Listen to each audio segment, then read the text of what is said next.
Hi students, problem number 4.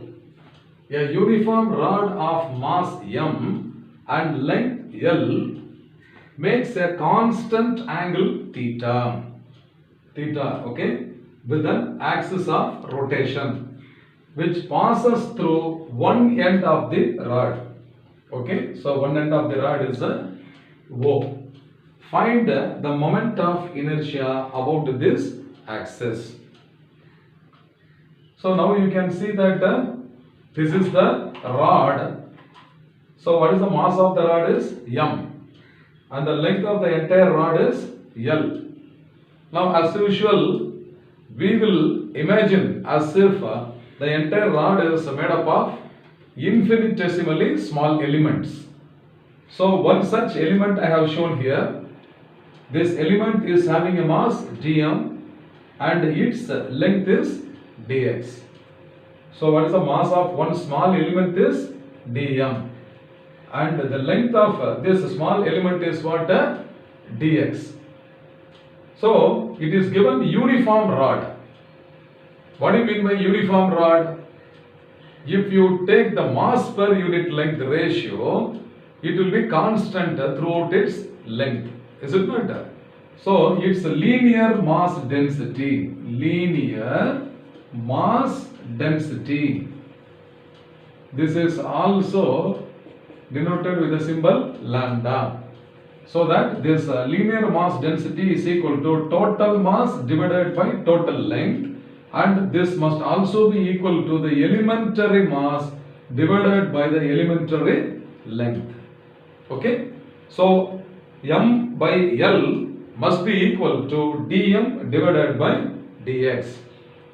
Therefore, what is the mass of the element we can take from this? Therefore, dm is equal to what?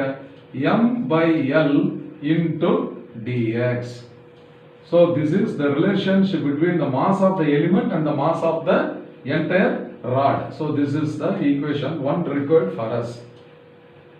Okay, now students, you will see that the length of the rod makes an angle theta with the axis of rotation. This is same for all elements.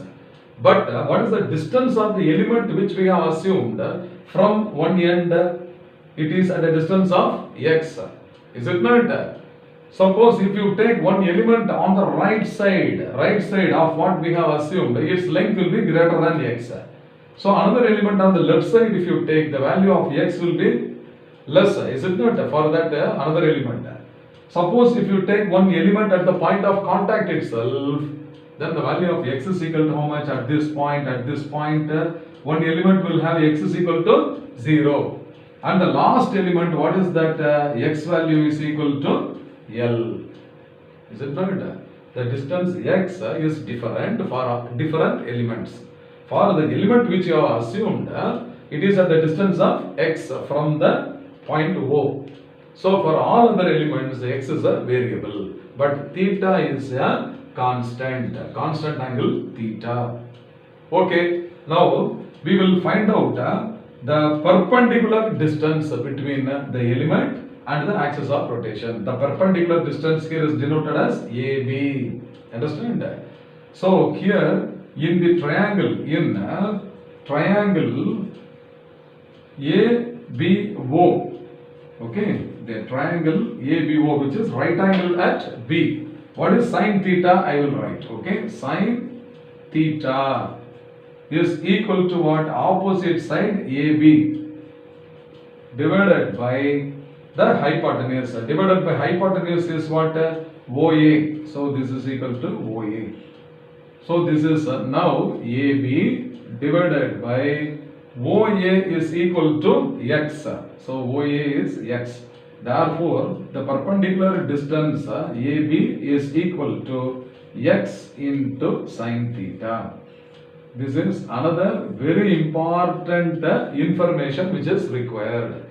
So when you want to find the moment of inertia of one element with respect to the given axis, what is its perpendicular distance from the axis is required. So its perpendicular distance is what? X sine theta. Understand that? Now, what is the usual procedure? The moment of inertia of one element we have to determine. then it is extended for all the elements ranging from x equal to 0 to x equal to L by integration method.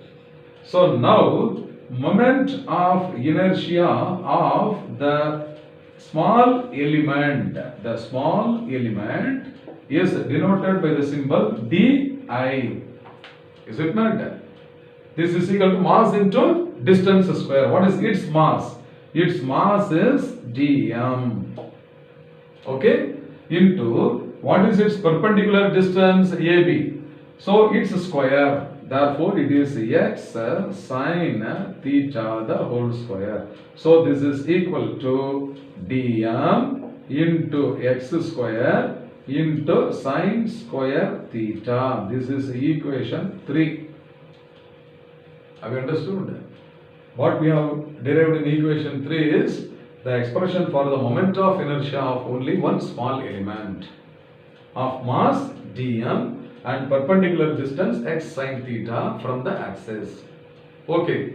So now the moment of inertia. Therefore, moment of inertia of the entire rod about the given axis is given by capital I is equal to integral of di.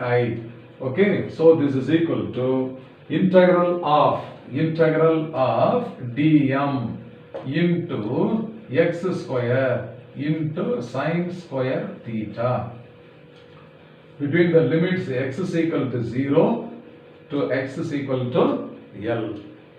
Okay, now dm I have already written in terms of dx. So this is equal to m by L into dx. I am going to substitute that. So I is now equal to integral of, instead of dm I will substitute m by L into dx. Okay.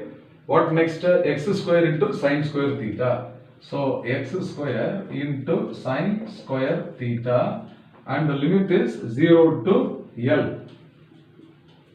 Now m and L, this is constant, and since they have given constant angle theta, sine square theta also is a constant, so I will take it out.